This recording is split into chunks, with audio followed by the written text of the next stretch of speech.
Bonsoir à toutes et à tous et bienvenue à ce journal du soir en français sur Télé Libre.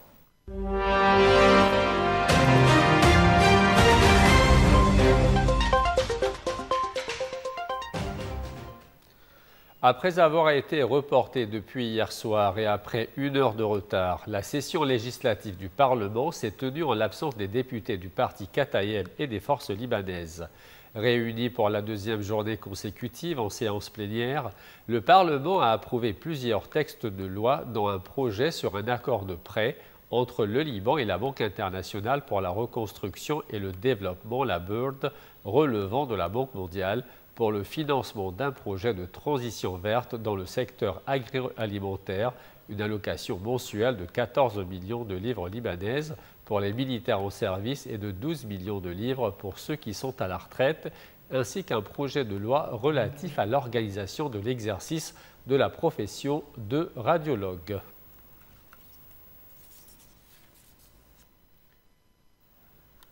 Le président américain Donald Trump lève les sanctions sur la Syrie, sauf pour Assad et ses proches. Dans une décision historique, Donald Trump a signé un décret levant la majorité des sanctions américaines contre la Syrie, marquant un tournant dans la relation entre Washington et Damas après la chute de Bachar el-Assad. Les sanctions contre l'ancien président syrien et les figures liées au terrorisme restent en vigueur. Ce geste ouvre la voie à une possible normalisation régionale, alors qu'Israël aussi affiche son intérêt pour un rapprochement avec la Syrie. C'est un geste diplomatique sans précédent depuis plus de 10 ans. La Maison-Blanche parle d'un effort pour soutenir la paix et la stabilité. Washington souhaite ainsi accompagner les nouvelles autorités de Damas, issues d'une coalition rebelle ayant renversé Bachar el-Assad fin 2024.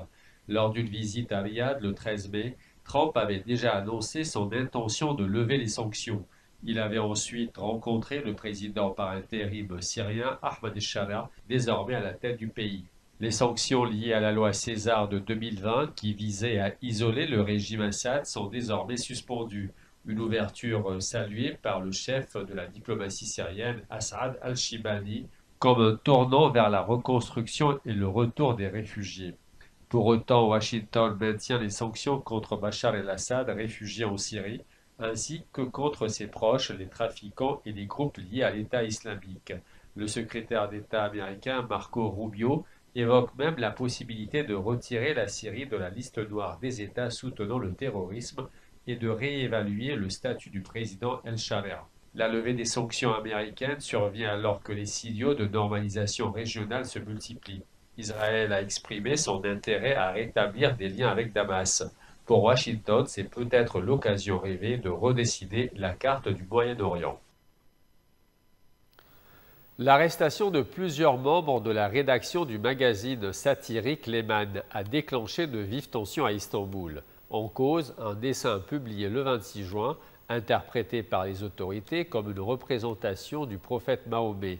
Le magazine dément formellement, évoquant une confusion de noms. Des heurts ont éclaté entre des manifestants et des forces de l'ordre sur fond d'enquête pour atteinte aux valeurs religieuses. De violents affrontements ont eu lieu à Istanbul après une caricature jugée blasphématoire. La police turque a tiré des balles en caoutchouc et du gaz lacrymogène pour disperser plusieurs centaines de personnes rassemblées devant un bar lié à la rédaction du magazine Leman. 250 et 300 personnes étaient impliquées. Le déclencheur, un dessin en noir et blanc publié le 20 juin. On y voit deux personnages flottant dans le ciel, dont l'un nommé Mohammed. Pour les autorités, c'est une représentation du prophète interdite dans l'islam. Le procureur général a ordonné l'arrestation du dessinateur et de 3 responsables éditoriaux. Le ministre de l'Intérieur s'en est félicité publiquement, dénonçant un dessin ignoble. Mais du côté de Leman, on dément formellement toute atteinte au prophète. Le rédacteur en chef assure qu'il s'agit d'un personnage fictif musulman mort sous les bombes israéliennes. Leman est depuis longtemps dans le viseur des conservateurs turcs. En 2015, le magazine avait soutenu Charlie Hebdo après l'attentat meurtrier à Paris. Le gouvernement, par la voix de plusieurs ministres, promet des poursuites pour insultes aux valeurs religieuses. Un climat de tension grandissant autour de la liberté d'expression. Et toujours en Turquie, plus de 120 arrestations à Izmir dans les rangs de l'opposition. Après Istanbul en mars, c'est au tour d'Izmir, bastion laïque de l'opposition, d'être le théâtre d'un nouveau coup de filet judiciaire. Plus de 120 membres de la municipalité, dont l'ancien maire et des hauts fonctionnaires, ont été arrêtés. Une vague d'arrestations dénoncée par le principal parti d'opposition comme une manœuvre politique du pouvoir à l'approche de la présidentielle de 2028. À Izmir, bastion historique du Parti républicain du peuple, le CHP, plus de 120 membres de la municipalité viennent d'être arrêtés dans le cadre d'une vaste opération judiciaire. Parmi les personnes visées, l'ancien maire Tunç Soyer, plusieurs hauts fonctionnaires et le président provincial du parti, Şenol Asmanoglu. Au total, 157 mandats d'arrêt ont été émis. L'opération rappelle celle menée en mars contre la mairie d'Istanbul et son maire, Ikram İmamoğlu, lui aussi issu du CHP, toujours emprisonné. La répression vise clairement les figures montantes de l'opposition. Des voix s'élèvent. Le porte-parole du CHP, Deniz Yücel, s'est envolé en urgence vers Izmir. Il appelle les avocats à se mobiliser contre ce qu'il qualifie de dérive autoritaire. Le procès du leader du parti, Özgür Özel, s'est ouvert à Ankara. Il est accusé de fraude lors du dernier congrès du parti, une procédure que le CHP dénonce comme politique. Ces arrestations interviennent alors que la région d'Izmir est déjà durement frappée par des incendies qui ont conduit à l'évacuation de dizaines de milliers de personnes. Avec une opposition affaiblie, une justice sous tension et une élection présidentielle à l'horizon, la Turquie entre dans une zone de turbulence politique majeure.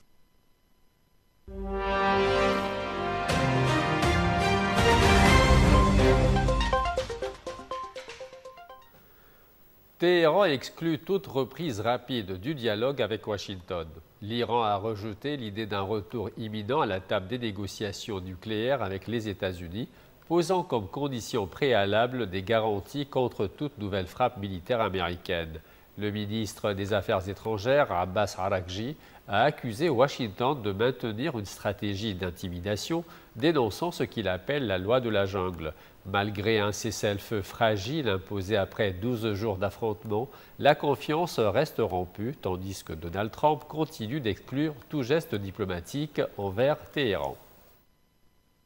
La tension reste vive entre Washington et Téhéran. Le ministre iranien des Affaires étrangères, Abbas Araghchi, a déclaré que l'Iran n'envisageait pas de reprise rapide des négociations sur le nucléaire. Dans une interview à CBS, il a affirmé que la sécurité de l'Iran devait d'abord être garantie avant toute discussion.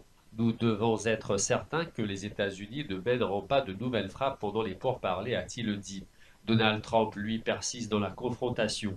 Sur Truth Social, il a répété qu'il n'offrait rien à l'Iran et qu'il ne leur parlait pas, se vantant d'avoir anéanti les installations nucléaires.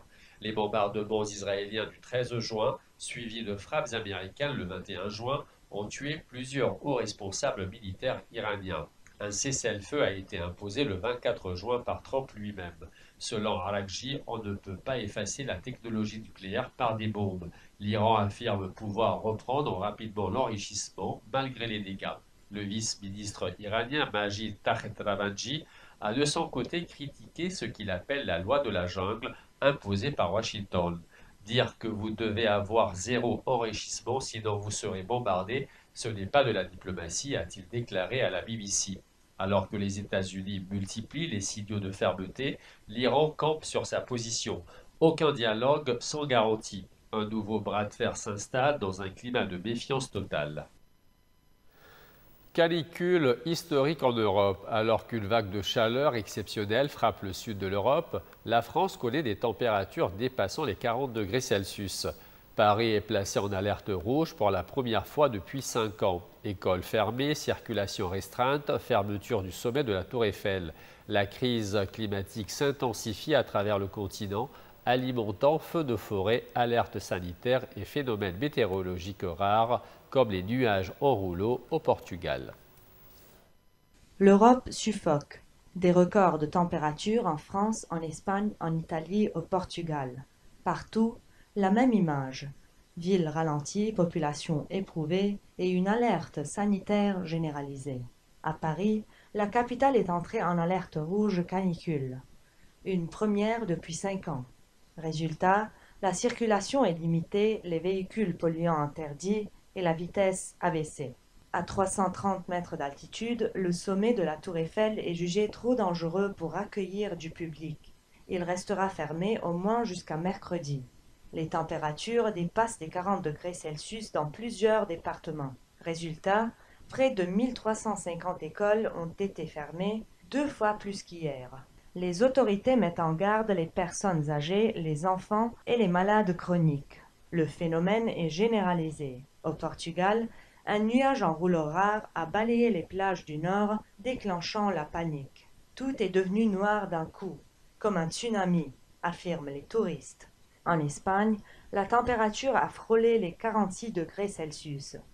En Italie, des alertes rouges sont en vigueur dans 18 villes. À Izmir, en Turquie, plus de 50 000 personnes ont dû être évacuées à cause d'incendies ravivés par des vents violents.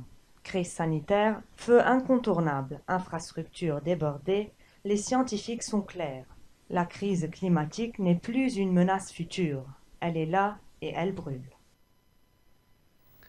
Longtemps reléguée aux marges de la scène artistique et jugée immorale par une société de plus en plus conservatrice, la danse orientale fait aujourd'hui l'objet d'une réhabilitation portée par une nouvelle génération de femmes égyptiennes.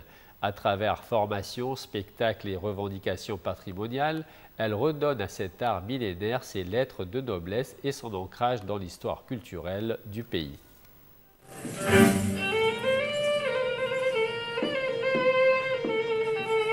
Au cœur du Caire, dans une salle de danse aux murs nus, des femmes ondulent pieds nus au son d'une mélodie d'Kaltoum. Leurs mouvements sont fluides, ancrés, précis. Elles redonnent vie à un art parfois méconnu, souvent jugé.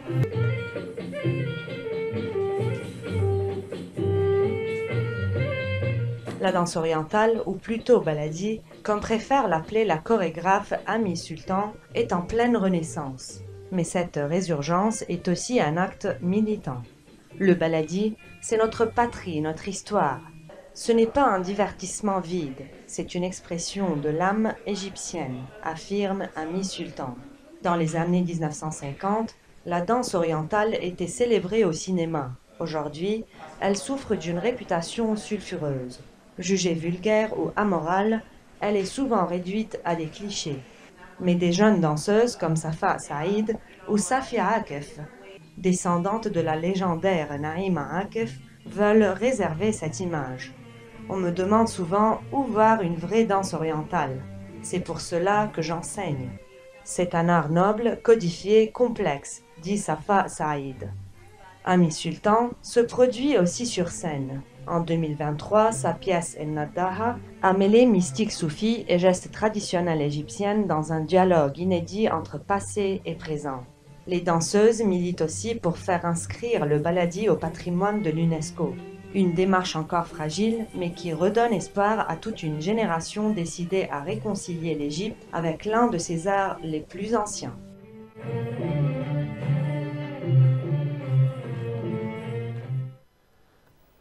Voilà, c'est la fin de ce journal. Merci à vous de votre fidélité et à très bientôt.